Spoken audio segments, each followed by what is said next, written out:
Hoje vamos falar de um livro que, por mais de 2000 anos, simplesmente escreveu as regras da lógica e da matemática.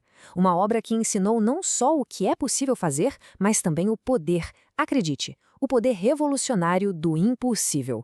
Para começar, que tal um desafio? Um quebra-cabeça que, por séculos, mas séculos mesmo, frustrou as mentes mais brilhantes da história. E a resposta para ele muda a forma como a gente entende o que é inovação. Então, esses eram os grandes problemas da geometria antiga. A tarefa era simples. Usando só uma régua sem marcação e um compasso, ninguém conseguia, por exemplo, dividir um ângulo qualquer em 3 partes iguaizinhas, ou criar um quadrado com a mesma área de um círculo. Mas por quê? A resposta, no fim das contas, está nas regras do jogo. E para entender as regras, a gente precisa conhecer quem as escreveu. Ou melhor, quem a gente acha que as escreveu.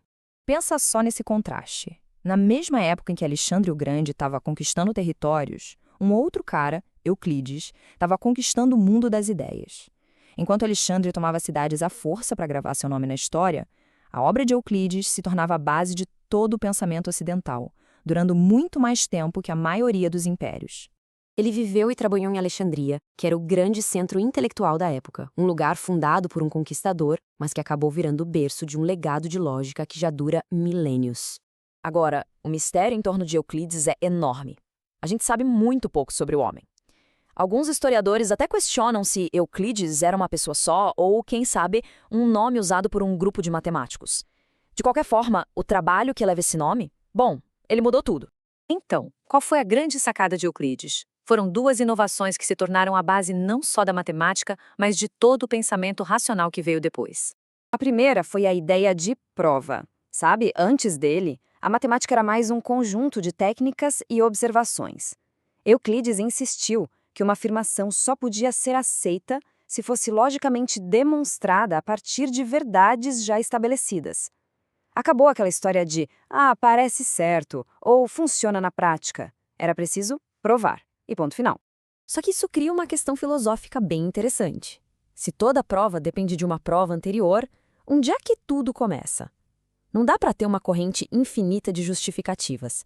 É preciso ter um ponto de partida. E aqui está a segunda inovação genial, os axiomas. Euclides estabeleceu um pequeno conjunto de verdades fundamentais que não precisavam de prova. Eram elas as regras do jogo. Se essas regras fossem aceitas, todo o resto poderia ser construído logicamente a partir delas. As 4 primeiras regras são super intuitivas, quase óbvias, né? Elas descrevem basicamente as coisas mais simples que se pode fazer com uma régua e um compasso perfeitos imaginários.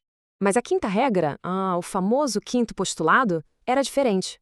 Era longa, complicada, bem menos óbvia. Ela basicamente dizia que linhas paralelas existem. E por 2 milênios, os matemáticos tentaram, sem sucesso, provar que ela era uma consequência das outras 4. Eles achavam que era uma falha no sistema, mas estavam muito enganados. E é aqui que a gente volta para os nossos quebra-cabeças. O sistema de Euclides, com as suas regras, não só mostra o que a gente pode construir, mas, e isso é o mais importante, ele define os limites do que é possível. Dentro do jogo de Euclides, dá para alcançar uma precisão e uma beleza incríveis. A construção de um hexágono regular, por exemplo, é uma dança elegante de círculos que se cruzam e o resultado é uma forma perfeita. Tudo isso seguindo aquelas regras simples.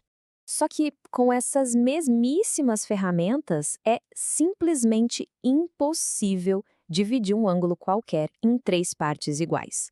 E não é que ninguém tenha sido inteligente o bastante para descobrir como. Não! Foi provado matematicamente que a tarefa não pode ser concluída dentro das regras do jogo. Então, o ponto crucial é este. A resposta para os quebra-cabeças não era uma construção nova, mas uma prova de que essa construção não existia. A genialidade não estava em resolver o problema, mas em provar que ele era insolúvel com as ferramentas permitidas. E isso nos leva à ideia mais poderosa de todas. Afinal, por que provar que algo é impossível é tão importante assim? Porque é o seguinte, quando se chega num limite, quando se prova que uma porta não abre com uma chave específica, não se desiste. Procura-se por chaves novas. Descobrir os limites da geometria euclidiana forçou os matemáticos a inventar geometrias totalmente novas, universos com regras diferentes, que hoje são essenciais para a física moderna e para a teoria da relatividade. E essa frase ilustra de forma brilhante o poder de provar que algo não funciona, Não é um fim, é um começo. É um sinal que aponta para territórios desconhecidos, muito além das regras que a gente já conhece. E isso tudo nos deixa com uma pergunta final. Quais são os axiomas, as regras que a gente nem questiona, que governam nossos campos de estudo, nossa tecnologia ou até nossas sociedades? E mais importante, o que aconteceria se a gente descobrisse que algumas das coisas que estamos tentando resolver são, na verdade, impossíveis, dentro das regras atuais? Talvez seja exatamente aí que a verdadeira revolução comece.